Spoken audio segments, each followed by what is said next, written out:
Izin rarlık görükçüler pistin pazoq pırtuğazıq Nuray Güneş'ten kadı. Büyüngü şok pistin bunlar leksikologiyadılar. Nuray izlenir. İzleyenler, ağırlık görüşler. Şok da penger pükülü leksikologiyadılar. Nemeserir kakasılın piske timnep sılgızır. Leksikologiya, tilin sözler aymağın pazı olanın püdüzün ügrenşe, tekstil sistem azının çardığı bolşa, tilin sözlük payında köp sözler par, tildeki pray sözlerini sangalıp palarga kirek bolşa, tilin sözlük payı çoğunun çurt azının tiksi kulturada parçatkan alıgzılarla pik palgılısты. Hakas dilinde Oruz, Mongol, Uğa, Ashanak, Arap, Paza, Farsi sözleri uçurapşa. Tuz hostıra tilge internasyonalnay sözler kirip oğdırşa. Hakas dilinde haydi süstiktir parnonimi şok da pirişikser.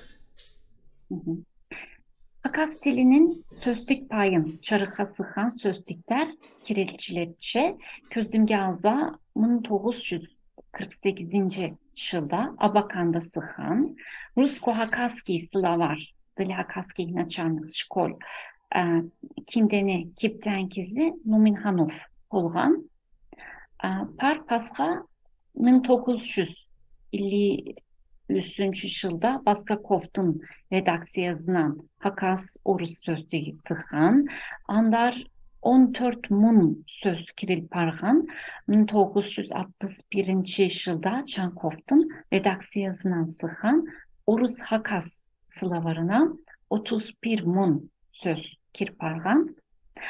2006 yılda Subrakov'un redaksiyasından sıxan Hakas Orus sözlüğüne 22 mun söz kir parğan. Putaneyev'tin Orus Horay sözlüğünde par 15 munğa şağın söz sanalşan.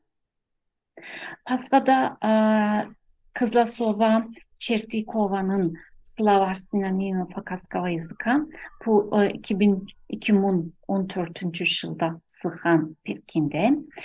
Pazapar Kaksin Çertikova'nın Hakaska Rusko-Hakaski tematiçeski Slavar. Bunda Hakas tiline palgılısı pölikter par.